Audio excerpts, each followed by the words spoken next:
satu interpretasi yang menurut saya sendiri cukup kredibel adalah bahwa yang dimaksudkan bait suci dengan mesbah dan sebagainya itu ya umat itu Allah sendiri yang adalah milik Allah secara eksklusif, ya. Jadi ukuran itu menandakan batas-batas mereka itu ditentukan oleh Allah. Jadi gereja bisa dalam situasi yang seperti itu. Semengerikan itu ya. Semengerikan itu, ya. Diinjak-injak, kehilangan bahkan nyawanya, ya orang-orang percaya itu. Tapi sekali lagi lihat apa yang terjadi. Ini bukan akhir dari segala sesuatu. Ketika gereja berada di tengah-tengah dunia ini, dia memang bisa nampak kalah ya. Makanya dia tercecer di mana-mana. Saya kira dalam bentuknya yang lebih baru sekarang ini, itu bukan hanya secara fisik lagi penganiayaan itu. Gereja bisa seperti mengalami kekalahan di tengah-tengah dunia yang memang ideologinya langsung berseberangan dengan apa yang diyakini oleh pesan yang membuat kita melihat bahwa dunia ini ternyata menawarkan begitu banyak hal yang mengerikan, di mana gereja betul-betul tidak kebal, ya, bahkan bisa tanda kutip kalah. Tapi ketika kepada kita ditunjukkan sebuah penglihatan tentang puji-pujian di balik semuanya itu, kita yakin rupanya akhirnya tetap adalah akhir kemenangan. Teraniaya tetapi tetap berjaya.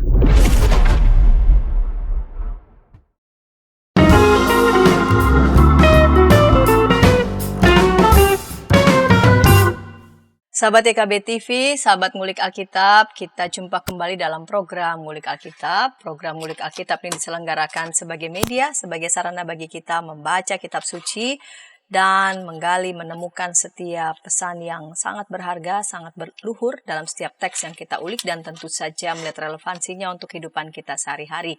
Kita melanjutkan ulikan teks serial Kitab Wahyu. Pada episode kali ini kita mengulik Wahyu pasal 11 ayat 1 sampai 19.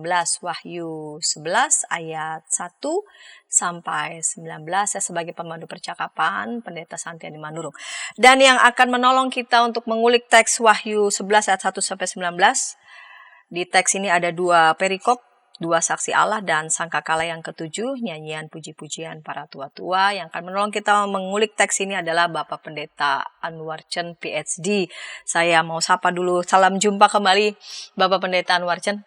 Salam jumpa juga Ibu Pendeta dan semua sahabat ngulik Alkitab. Dari Lembaga Alkitab Indonesia yang sering keliling seluruh pulau Indonesia sampai ke pelosok-pelosok. Ya. Dan kita akan mengulik ya Pak Pendeta Anwar Chen, Wahyu 11 ayat 1 sampai 19 di bawah judul yang teraniaya namun berjaya.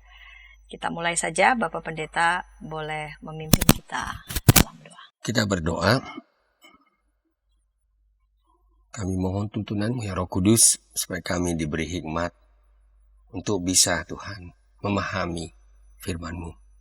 Meskipun kitab Wahyu adalah kitab yang sungguh-sungguh menantang bagi kami untuk memahaminya, kami mohon supaya hari ini kami dapat mempelajari dan memetik mutiara-mutiara berharga, khususnya bagi kami semua, di tengah-tengah dunia di mana umat-Mu senantiasa berhadapan dengan bermacam-macam situasi yang menyulitkan. Di dalam Kristus Yesus kami mohon. Amin. Amin. Saya akan membaca Wahyu 11 ayat 1 sampai 19. Kemudian diberikanlah kepadaku sebatang buluh seperti tongkat pengukur dengan kata-kata berikut. Bangunlah dan ukurlah bait suci Allah, mesbah dan mereka yang beribadah di dalamnya. Namun kecualikan halaman bait suci yang di sebelah luar. Janganlah engkau mengukurnya karena ia telah diberikan kepada bangsa-bangsa lain dan mereka akan menginjak-injak kota suci selama 42 bulan. Aku akan memberi tugas kepada dua saksiku supaya mereka bernubuat sambil berkain kabung 1260 hari lamanya. Merekalah kedua pohon zaitun dan kedua kaki pelita yang berdiri di hadapan Tuhan semesta alam. Jikalau ada orang yang hendak menyakiti mereka, keluarlah api dari mulut mereka menghanguskan semua musuh mereka. Jikalau ada orang yang hendak menyakiti mereka, orang itu harus mati secara demikian. Mereka mempunyai kuasa menutup langit, supaya jangan turun hujan selama mereka bernubuat.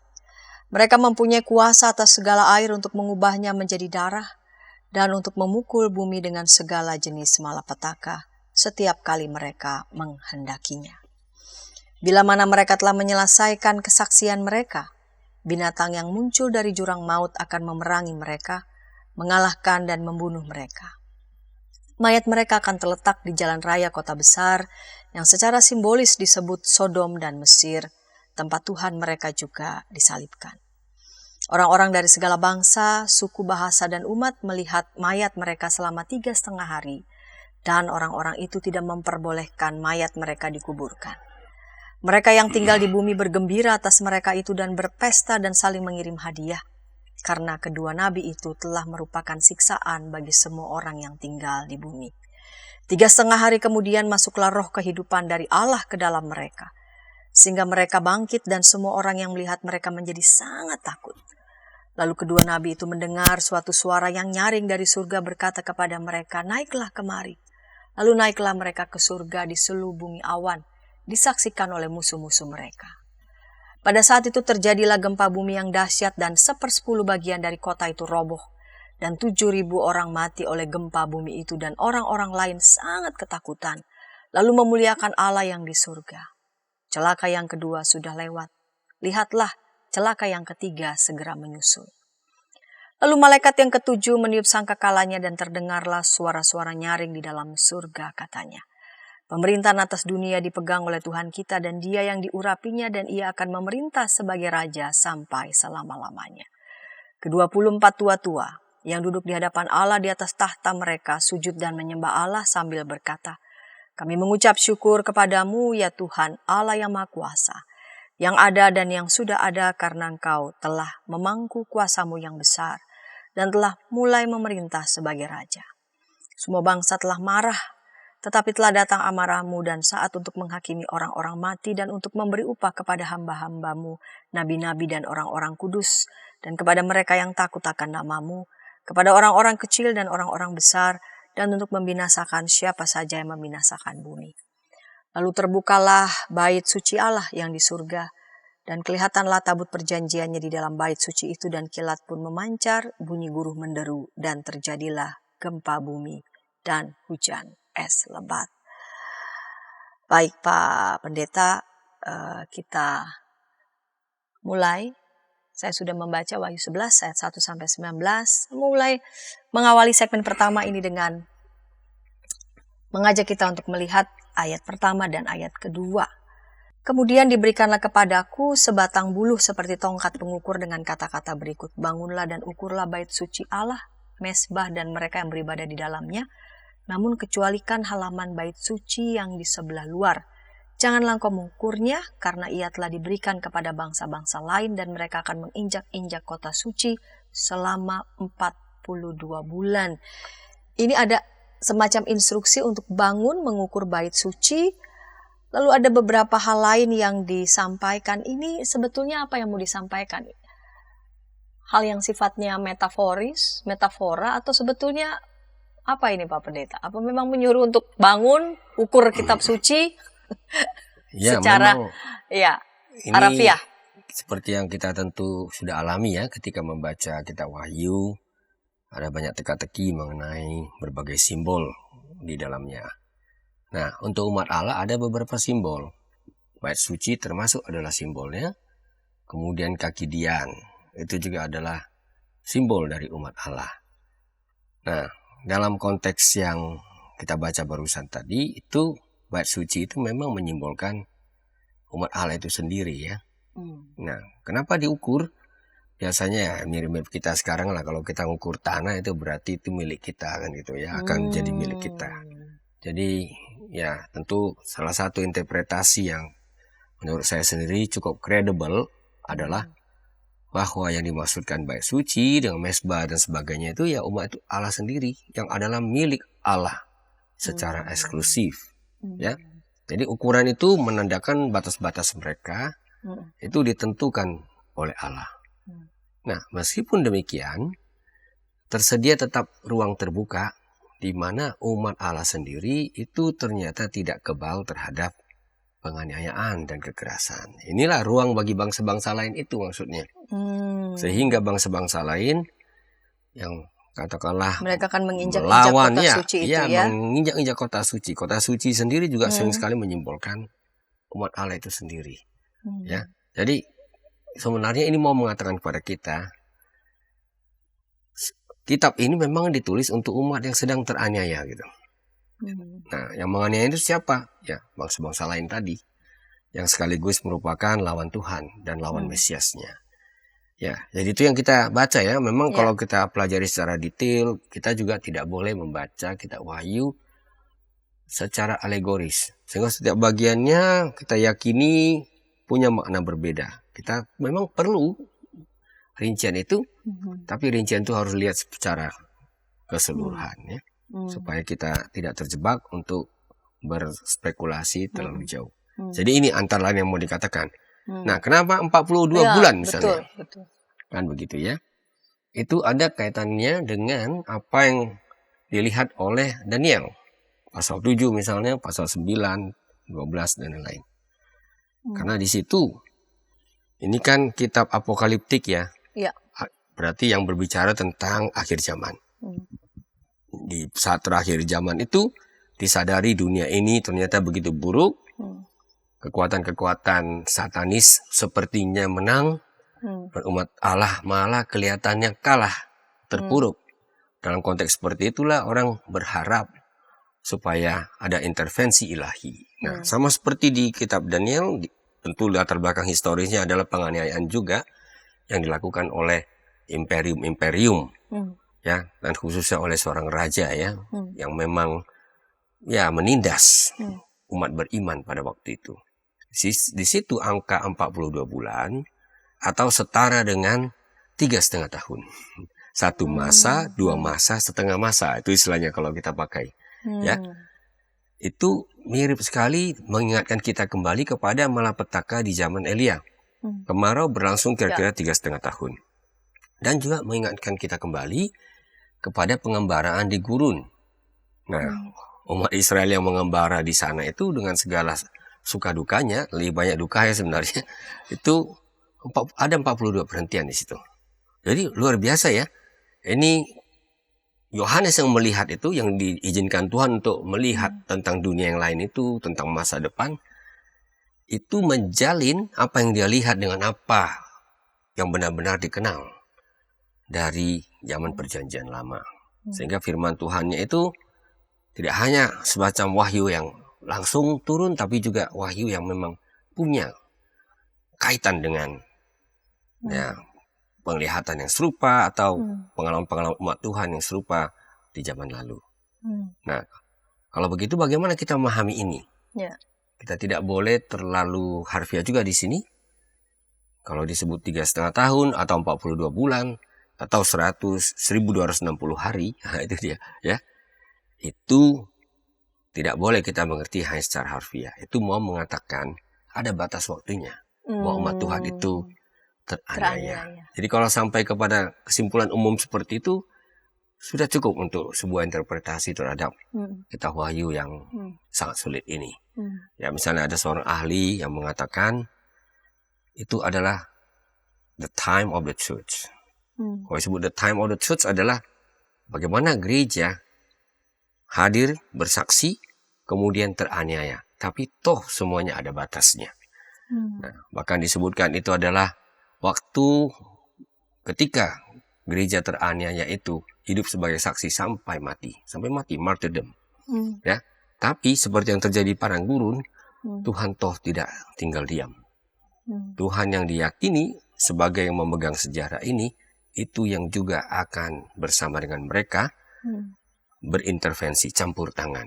Sama seperti yang juga diharapkan, betul-betul dinantikan dalam berbagai penglihatan kitab Daniel. Jadi sekali lagi itulah situasi paralel yang sedang terjadi. Kalau kita bicara tentang ukur-mengukur, kenapa ada yang dibiarkan tetap terbuka gitu. Nah, itu memang yang mau mengatakan sekali lagi. Gereja diukur oleh Allah menjadi miliknya. Tapi dia tetap mempunyai ruang untuk diinjak-injak oleh bangsa lain. Nah, itu ya. Makanya sampai sekarang gereja tidak pernah 100% aman. Tidak pernah, bahkan bukan 100% lagi. Sangat sering harus menjadi yang teraniaya. Ini menarik ya. Jadi menentukan ukuran yang mana yang menjadi umat Tuhan yang eksklusif. Tetapi yang milik Tuhan itu pun bukan berarti kebal dari benar. Dari ancaman, dari aniaya dari orang-orang luar begitu. Ya. Tapi itu ada batas waktunya, tidak dibiarkan terus-menerus sebab karena itu adalah umat kepunyaan Allah, Allah sendiri juga campur tangan dalam. Baik, Pak Pendeta, kita lanjutkan yang ayat 3 ini menarik, ini tentang 2 saksi. Aku akan memberi tugas kepada 2 saksiku supaya mereka bernubuat sambil berkain kabung 1260 hari lamanya. Tadi Pak Pendeta sudah sempat menyebutkan angka itu, tapi jangan kita pahami persis segitu, tetapi cuma mengatakan bahwa ada batas waktunya. Nah, siapa yang dimaksud dengan 2 saksi Allah ini kita akan ulik itu di segmen kedua, namun sebelumnya kita dengarkan pesan-pesan berikut ini. Shalom adik-adik, hari ini Kepik berkeliling dari desa ke desa. Kepik pengen ke rumah Pak Tani. Coba, ada yang tahu nggak di rumah Pak Tani ada apa saja? Ayo coba tebak, apa coba? Betul, ada sapi. Mo. Mereka sekarang rukun dan jalan bersama-sama pulang ke rumah Pak Tani. Kak Evelyn, tapi sebelum tidur aku mau dengar dongeng dulu. Katanya tadi sudah ngantuk. Pokoknya aku mau dengar dongeng dulu, kakak. Jadi pangku nih. Kayak cerita ya, siap? Ayam buta hanya bisa mendengar suara orang berseru-seru sambil berlari. Lari, kebakaran. Sekarang kodok lumpuh itu bebas berada di atas punggung semua ayam. Kemanapun ia mau pergi, ayam-ayam siap membawanya dengan senang hati.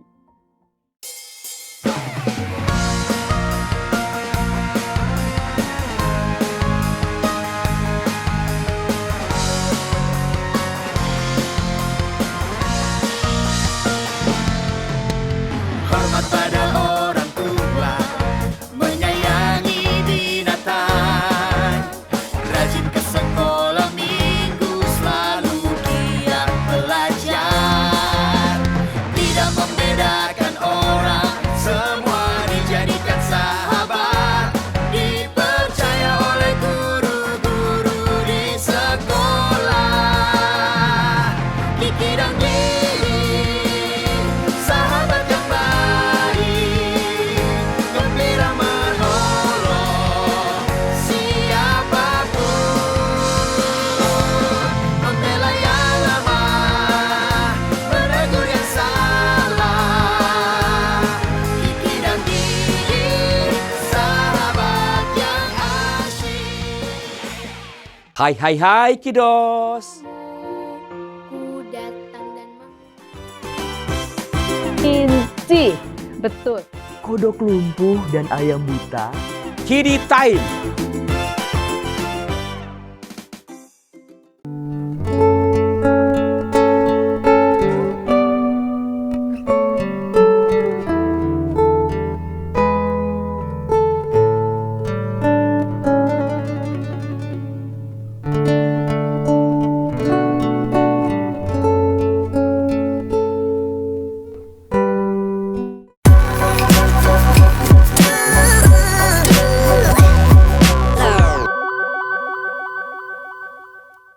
Sahabat EKB TV, Sobat Ngulik, kita masih di program Ngulik Alkitab. Kita mengulik Wahyu pasal 11 ayat 1 sampai 19 di bawah judul yang teraniaya namun berjaya. Kita memasuki segmen kedua. Saya mengajak sahabat dapat berinteraksi di kolom komentar yang sudah tersedia. Dan narasumber yang mengulik teks ini adalah Bapak Pendeta Anwar Chen, PhD dari Lembaga Alkitab Indonesia. Bapak Pendeta, kita lanjut di segmen kedua ini. Tadi di ujung segmen pertama, saya membaca lagi ayat 3. Aku akan memberi tugas kepada 2 saksiku, supaya mereka bernubuat sambil berkain kabung 1260 hari lamanya. Siapa kira-kira dua saksi Allah ini? Bagaimana kita mengerti, memaknai supaya dari kata dua saksi Allah itu sehingga kita bisa dibantu menyingkapkan siapa sih yang dimaksud dengan dua saksi Allah yang bernubuat sambil berkain kabung. Kain duka berarti kan? Ya. Ya, terima kasih Bu Pendeta. Ya, sekali lagi kita masuk ke dalam sebuah interpretasi yang bersifat simbolik. Ya, ini tentu bisa saja karena kita tidak tahu persis, tidak ada namanya. Tapi ada juga yang mengatakan ini Rasul Yakobus dengan Yohanes ini. Ya, kita tahu Yakobus kemudian meninggal sebagai saksi Kristus. Ada yang mengatakan itu Rasul Petrus atau Paulus gitu. Nah, nampaknya yang kalau kita lihat rinciannya kemudian kita juga sebenarnya membuka ruang bagi interpretasi lain. Misalnya bahwa ini adalah Musa dan Elia. Kenapa? Karena kedua tokoh terakhir ini kedatangannya dikaitkan dengan akhir zaman. Kalau kita masih ingat waktu Yesus di sebuah gunung, kemudian mengalami perubahan rupa itu, transfigurasi, itu ada di Markus 9, Matius 17, Lukas 9. Nah, lihat siapa tokoh yang muncul menjumpai Yesus di situ? Musa dan Elia. Betul. Ini persis ya. Jadi lagi-lagi ini mengajak kita untuk melihat ini yang jelas ini adalah tokoh akhir zaman. Ya. Tapi kita jangan lupa simbol angka 2, kitab Wahyu ini sangat kaya dengan simbol-simbol angka. Betul. Ya. Itu sering sekali adalah simbol saksi dan di situ sering sekali dikaitkan dengan gereja. Gereja yang bersaksi. Ya. Kenapa dia melakukan tugasnya sambil berduka? Karena dia memang menghadapi dunia yang penuh dengan penganiayaan. Yang harus dia lawan, kemudian dia sikapi dengan tetap berpegang teguh kepada imannya. Jadi dia bernubuat berkabung selama 1260 hari. Tadi saya sudah sebutkan di awal, ini tidak lain dari 40 bulan. Ya, ini tidak lain dari 3,5 masa.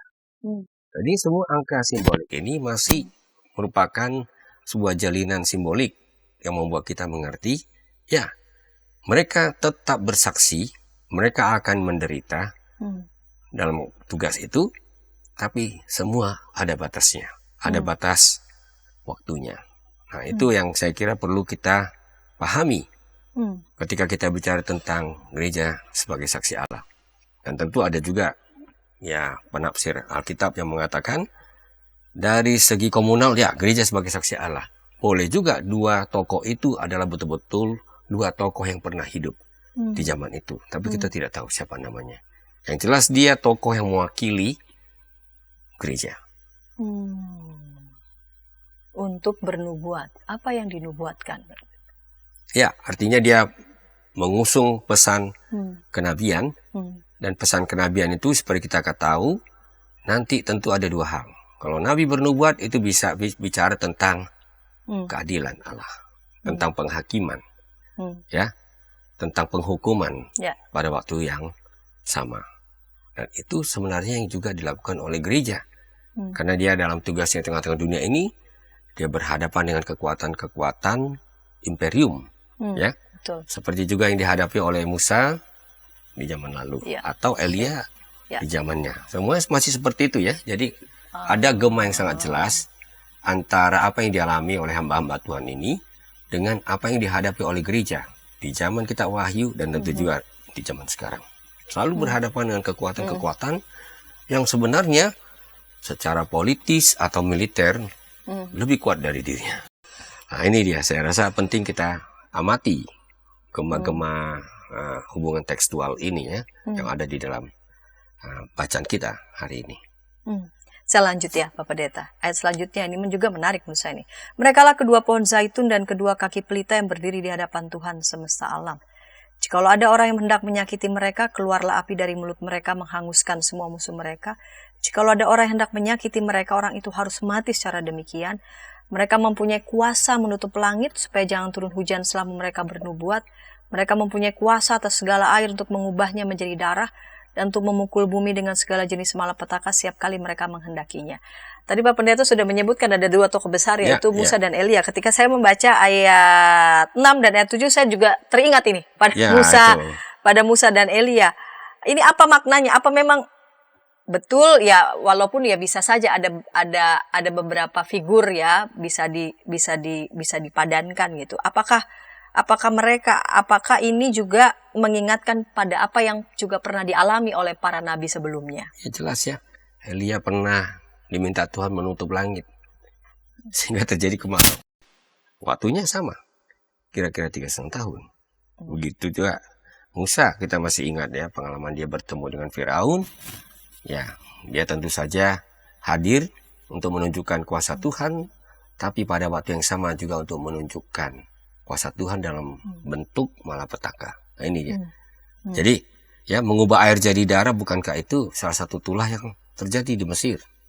Ini angka-angka, ini figur-figur ini ya, dan ini gambaran-gambaran yang membuat kita ingat ketika Tuhan berhadapan dengan penguasa. Nah, jangan kita pandang remeh bahwa firman-Nya berkuasa. Dan itu yang bisa tanda kutip membuat mereka mati. Imperium datang dan pergi. Tapi Tuhan tetap selama-lamanya. Itu sebenarnya yang mau ditegaskan di sini. Ya. Nah, menariknya air atau lebih tepat perairan itu betul-betul sangat menentukan bagi kehidupan Imperium Romawi. Kalau tidak, segala pasokan baik makanan dan lain-lain tidak bisa berjalan. Betul. Ya. Jadi kalau gereja berhadapan dengan imperium sekuat itu, betul dia bisa teraniaya. Tapi jangan lupa, dia bukan tanpa kuasa. Karena kuasa yang dimilikinya adalah kuasa ilahi yang bersumber dari Tuhan. Jadi ini pertarungan antara ilah-ilah ini sebenarnya di balik gambaran ini. Ya, kalau di Mesir, tulah-tulah itu menunjukkan bahwa Allah berkuasa di atas ilah-ilah Mesir, kekuatan-kekuatan demonik ya dari penguasa dunia ini persis yang akan dialami oleh gereja. Di zaman Wahyu sudah demikian, sampai sekarang juga akan tetap seperti demikian. Itu yang membuat kita Wahyu ini sebenarnya lebih banyak sudah terjadi di masa lalu, karena ini tulis untuk jemaat-jemaat ya, 7 jemaat. Ya, ini lagi-lagi angka simbolik, maksudnya seluruh jemaat di Asia Kecil gitu ya. Tapi karena situasinya masih bisa membuat kita memetik pelajaran, kitab ini nggak akan berhenti di masa lampau. Dia tetap terbuka ke masa depan.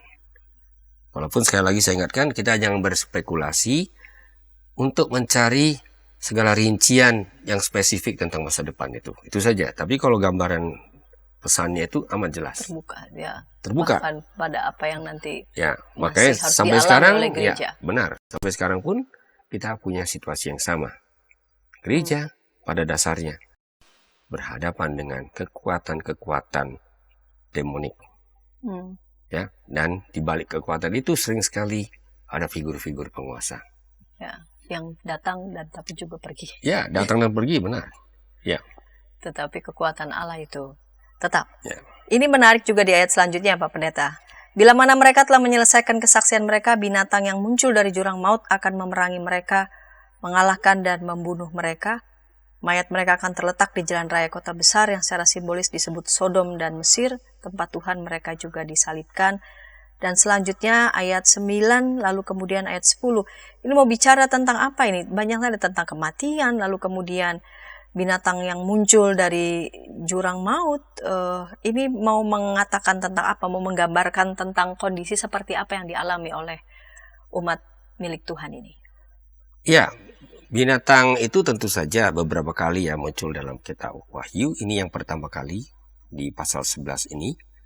Dan memang ini menyimbolkan antikristus. Ya, lawan Kristus. Itu bisa merupakan satu figur, bisa juga dalam bentuk imperium. Interpretasinya ada dua kemungkinan itu ya. Nah, menghadapi kekuatan-kekuatan seperti ini, kita harus akui tidak jarang gereja umat Tuhan kelihatan kalah, mati, bahkan kematiannya adalah kematian yang paling hina.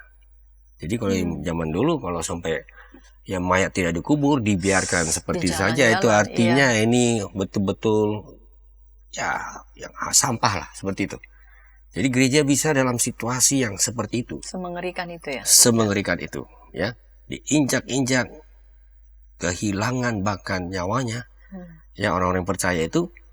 Tapi sekali lagi lihat apa yang terjadi. Ini bukan akhir dari segala sesuatu. Ketika gereja berada di tengah-tengah dunia ini, dia memang bisa nampak kalah ya, makanya dia tercecer di mana-mana. Saya kira dalam bentuknya yang lebih baru sekarang ini, itu bukan hanya secara fisik lagi penganiayaan itu. Gereja bisa seperti mengalami kekalahan di tengah-tengah dunia yang memang ideologinya langsung berseberangan dengan apa yang diyakini oleh gereja, sehingga imannya itu menjadi kelihatan tidak punya apa-apa, ya, tidak menawarkan apa-apa, bahkan terkesan sebagai pelecehan ya, seperti itu. Jadi ya ini yang kita memang sedang hadapi. Ya, saya rasa banyak implikasinya ini. Ya, baik dalam situasi di mana betul-betul umat Tuhan teraniaya ya secara fisik. Tapi jangan kita lupa di beberapa tempat lain, saya pikir dunia kita sekarang seperti itu. Bukan hanya fisik ya. Menjadi gereja betul-betul sangat sulit. Ya, saya baru kembali dari Eropa misalnya. Nah, menurut saya gereja mengalami penganiayaan dalam segi lain. Karena kehadirannya dilecehkan, dipertanyakan. Nah, itu juga bagian dari imperium itu. Ya. Imperium ideologi mungkin imperium yang lain, ideologi itu ya. juga. Kita belum bicara dari kekuatan-kekuatan finansial dan lain-lain. Ya. Baik, kita lanjut ayat selanjutnya. Tapi menarik ini juga di ayat 11. 3,5 hari kemudian masuklah roh kehidupan dari Allah ke dalam mereka, sehingga mereka bangkit dan semua orang yang melihat mereka menjadi sangat takut. Lalu kedua nabi itu mendengar suatu suara yang nyaring dari surga berkata kepada mereka, naiklah kemari. Lalu naiklah mereka ke surga diselubungi awan, disaksikan oleh musuh-musuh mereka. Pada saat itu terjadilah gempa bumi yang dahsyat dan 10 bagian dari kota itu roboh. Dan 7.000 orang mati oleh gempa bumi itu, dan orang-orang lain sangat ketakutan lalu memuliakan Allah yang di surga. Celaka yang kedua sudah lewat, lihatlah celaka yang ketiga segera menyusul. Lalu sebelumnya itu sepertinya gereja kehilangan daya. Ya, semengerikan itu. Tetapi ayat 11 sampai ayat 14 sepertinya menggemakan hal yang sebaliknya. Ini mau bicara tentang apa Pak Pendeta? Ya, saya lihat ini benar-benar ada kesejajarannya dengan jalan Kristus sendiri ya. Itu jalan penderitaan, bahkan jalan kematian, yang kalau dilihat sepintas itu jalan kekalahan. Tapi itu tidak kata akhir, karena ada kebangkitan. Dan persis ini yang terjadi dalam kehidupan umat Tuhan. Ya, mereka terkapar, bahkan bisa kehilangan nyawanya, tapi ada janji Tuhan. Mereka juga dipanggil, dibangkitkan ya, diangkat sesudah penderitaan yang dilalui. Jadi kalau ada kata-kata seperti diselubungi awan, oh kan kita jadi ingat ya, siapa yang datang dengan diselubungi awan itu? Ya Tuhan sendiri. Bukankah anak manusia akan datang ya dengan awan-awan itu dalam Matius 24, Markus 4 dan lain-lain. Jadi ini teks yang menggemakan pengharapan Kristiani, iman yang kuat bahwa betul kita bisa sampai terpuruk, dibiarkan tercecer seperti mayat yang tidak terkubur, tapi gereja tetap tidak pernah kehilangan sumber kehidupan itu kalau dia berada di sisi Allah. Jadi roh yang masuk itu ya itulah kehidupan.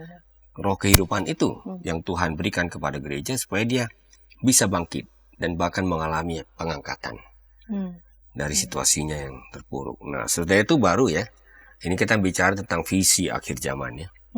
Gempa dahsyat, semuanya itu bukankah itu sering sekali memperlihatkan bahwa ketika Tuhan hadir, seperti waktu terjadi di Sinai ya, pemberian 10 hukum, sesudah itu terjadi gempa halilintar silih berganti. Ini semua mau menggambarkan situasi ketika Allah menampakkan diri dengan kuasanya. Dan baru sesudah itulah menarik, ada satu informasi yang sedikit saja, tapi itu seperti menunjukkan orang-orang sadar ya, ada pertobatan.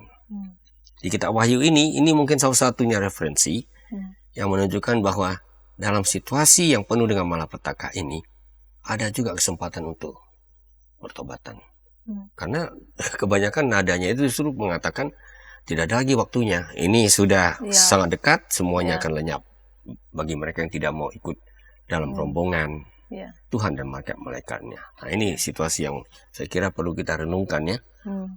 Ketika kita membaca ini. Jadi tetap ada ruang kesempatan untuk Ya, melakukan untuk pertobatan. sangat ketakutan dan memuliakan Allah di sorga Ya. itu ya. Jadi ya, itulah yang bisa terjadi.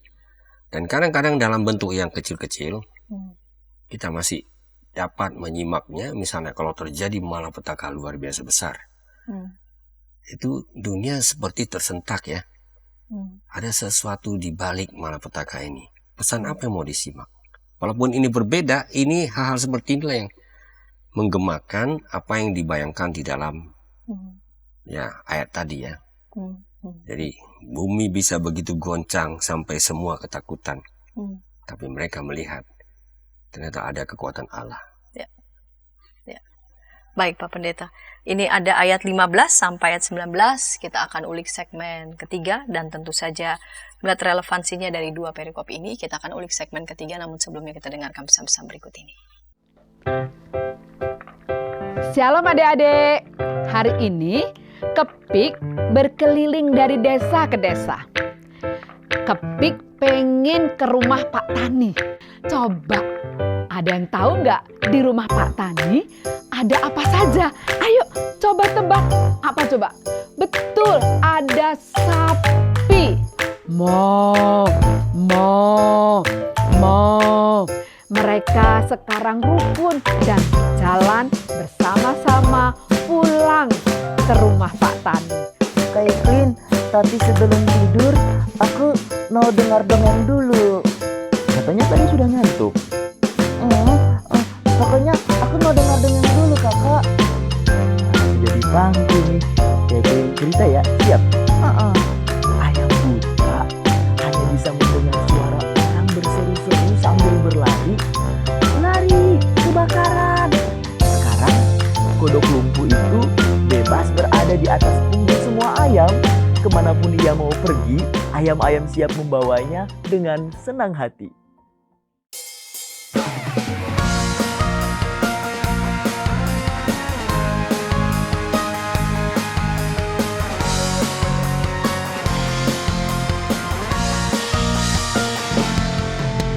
Hormat pada orang tua, menyayangi binatang, rajin ke sekolah minggu, selalu giat belajar, tidak membedakan orang, semua dijadikan sahabat, dipercaya oleh guru-guru di sekolah. Kiki dan Gigi, sahabat yang baik, gembira menolong siapapun, membela yang lemah, menegur yang salah. Kiki dan Gigi, sahabat yang asyik. Hai Kidos. Ku datang dan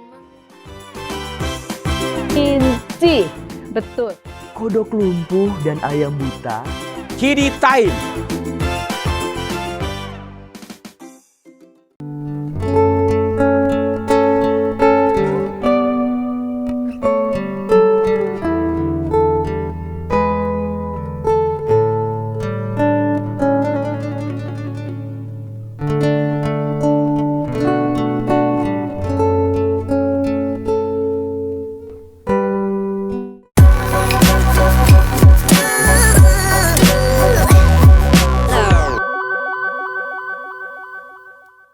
Sahabat DKB, sahabat ngulik Alkitab, senang masih bersama dengan kami dalam program Ngulik Alkitab. Pada episode kali ini kita mengulik Wahyu 11 ayat 1 sampai 19 dengan judul yang teraniaya namun berjaya. Kita memasuki segmen ketiga, segmen penutup dengan narasumber Bapak Pendeta Anwar Chen PhD dari Lembaga Alkitab Indonesia. Baik Pak Pendeta, kita lanjut di segmen ketiga ini. Ada ayat 15 sampai ayat 19 tentang sangkakala yang ketujuh, nyanyian puji-pujian para tua-tua. Ini apa yang mau disampaikan, apa yang mau digemakan tentang malaikat yang ketujuh meniup sangkakalanya dan terdengarlah suara-suara nyaring dalam surga katanya, pemerintahan atas dunia dipegang oleh Tuhan kita dan Dia yang diurapinya, dan Ia akan memerintah sebagai raja sampai selama-lamanya. Ya, tentu ini semuanya masih di dalam sebuah rangkaian ya. Kalau kita ingat ya, sangkakala pertama itu ada di pasal 8, kedua, ketiga juga demikian ya, sampai ke-4. Ada 5 itu pasal 9 ya, ke-6, lalu interval. Ada kitab yang terbuka, tadi barusan kita bahas di pasal 11, awalnya itu yaitu ada pengukuran bait Allah ya, kemudian ada 2 saksi. Nah, ini merupakan rangkaian penutup. Sekali lagi mengingatkan pada kita, ada berbagai gambaran semuanya disusun dalam rangka 7. Rangka 7 ini luar biasa penting dalam kitab Wahyu. Ada 7 jemaat, ada 7 materai, ada 7 sangkakala, kan begitu ya. Dan ada 7 cawan. Sebenarnya semuanya memberi pesan yang paralel. Ya, jadi kalau ada orang mau coba mencari kronologi di balik peristiwa-peristiwa kitab Wahyu, izinkan saya mengatakan, yang akan muncul adalah nanti teori yang mengada-ngada. Ini sebenarnya siklus. Ya, sesuatu hal yang sama diperlihatkan kembali dalam berbagai simbol. Simbol materai, simbol sangkakala, dan kemudian cawan. Ya. Nah, jadi ketika sampai ke sangkakala ke-7 ini, ternyata yang kita saksikan adalah ada visi tentang kuasa ilahi.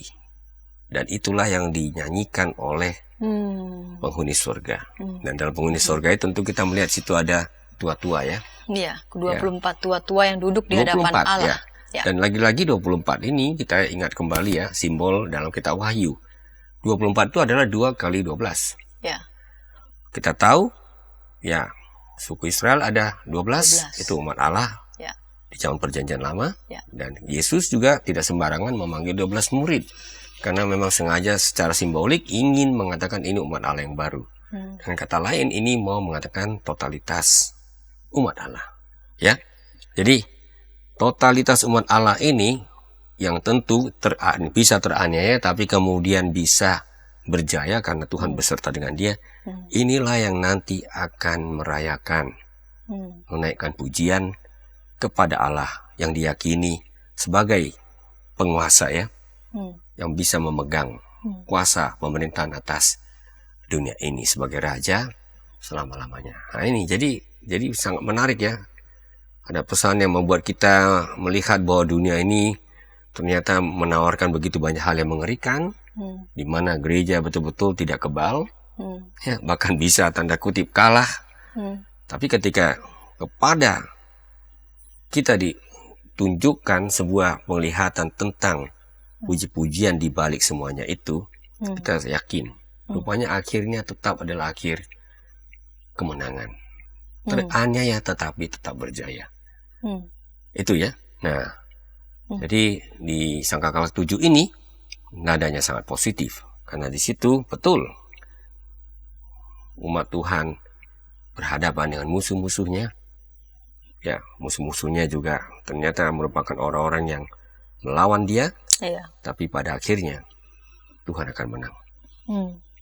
Dan ke-24 tua-tua ini yang duduk di hadapan Allah nih berkata, kami mengucap syukur kepadamu ya Tuhan Allah yang Maha Kuasa, yang ada dan yang sudah ada, karena Engkau telah memangku kuasamu yang besar dan telah mulai memerintah sebagai raja. Semua bangsa telah marah, tetapi telah datang amarahmu, dan saat untuk menghakimi orang-orang mati dan untuk memberi upah kepada hamba-hambamu, nabi-nabi dan orang-orang kudus, dan kepada mereka yang takut akan namamu, kepada orang kecil dan orang besar, dan untuk membinasakan siapa saja membinasakan bumi. Lalu terbukalah bait suci Allah yang di surga, dan kelihatanlah tabut perjanjian dalam bait suci itu, dan kilat pun memancar, bunyi guru menderu, dan terjadilah gempa bumi dan hujan es lebat. Ini luar biasa ya. Ini. Jadi visinya jelas ya, pengakuan akan kuasa Allah, tapi juga di situ nampak visi penghakiman. Ada pilihan. Ya, hamba-hamba Tuhan, apakah itu nabi, rasul dan sebagainya, yang kelihatan kalah karena mereka kehilangan nyawanya di tengah-tengah dunia ini. Tapi ternyata lihat, Allah siap untuk memberi upah kepada mereka, untuk keteguhan mereka sebagai saksinya. Ya, ini. Dan memang betul nanti penglihatan ini ternyata ditutup dengan sebuah tatapan tentang apa yang terjadi di surga sana. Jadi di sini kalau di awal tadi bait suci diukur, ini menyimbolkan tentang umat Tuhan. Ternyata ini berkorelasi dengan bait suci di surga. Ini ya. Jadi kalau kita tahu ya, kalau ada tabut perjanjian, nah itu tahta Allah. Ya, itu biasanya diletakkan hanya di ruang Maha Kudus. Seorang imam tidak bisa masuk ke ruang itu, harus imam besar, dan itu pun hanya 1 kali setahun untuk mengadakan pendamaian pada hari pendamaian yang disebut dengan Yom Kippur. Jadi ini sekali lagi mau mengatakan pada kita apa yang terjadi terhadap bait suci Allah dunia ini, umat Tuhan, itu tidak bisa dilepaskan dari kehadiran Allah di sana, di bait sucinya itu di sorga, ya. Sehingga dengan demikian seluruh peristiwa yang terjadi di bumi ini dengan semua perlawanan, kekerasan, penganiayaan dilakukan oleh bangsa-bangsa, oleh penguasa-penguasa, pada akhirnya seperti katakan di sini, Tuhan akan datang dan semua akan menerima gilirannya, upahnya. Jadi saya rasa ini satu penutup yang sangat baik, sangat sesuai dengan rangkaian penglihatan yang sudah kita baca sebelumnya ya. Mulai dari pasal 4 sampai pada pasal 11 ini ya. Jadi ada pergumulan-pergumulan, malapetaka silih berganti, tetapi pada akhirnya umat Tuhan bisa merayakan kuasa Tuhan, pemerintahan yang atas dunia ini. Ya, Pak Pendeta telah membantu kita, menolong kita mengulik dari ayat pasal 11 ayat 1 sampai 19, dan dari 2 perikop ini Pak Pendeta yang jelas ada kaitannya ya, apa relevansinya ini bagi kehidupan kita sekarang yang menjalani hidup ini sehari-hari, terlebih lagi kita sebagai umat Tuhan, sebagai gereja Tuhan. Memang kita wahyu ini, termasuk bagian ini, menolong kita untuk mengerti ya, ternyata umat Tuhan itu adalah umat yang memang rapuh, vulnerable. Ya, dia bisa menjadi bulan-bulanan tengah-tengah dunia ini. Apalagi kalau dia bertahan dengan imannya, bukan hanya bulan-bulanan, dia betul-betul bisa menjadi korban. Tapi disitulah semua penglihatan ini menolong kita untuk tetap berdiri teguh di atas keyakinan kita. Semuanya pada akhirnya akan dimenangkan oleh Allah, dan yang akan datang untuk memberikan upah kepada orang-orang yang berada di jalannya. Saya kira itu yang akan tetap kita pegang, supaya umat Tuhan itu sambil menangis pun tetap ingat nanti akan ada kemenangan, dan itu membuat mereka sanggup berjuang menjalani hari-hari di tengah-tengah segala ketidakpastian, segala kesulitan, segala tantangan, bahkan kekerasan yang mereka alami. Pun dalam tangisan air mata, tapi umat Tuhan tetap yakin percaya bahwa itu bukanlah akhir dari segala-galanya.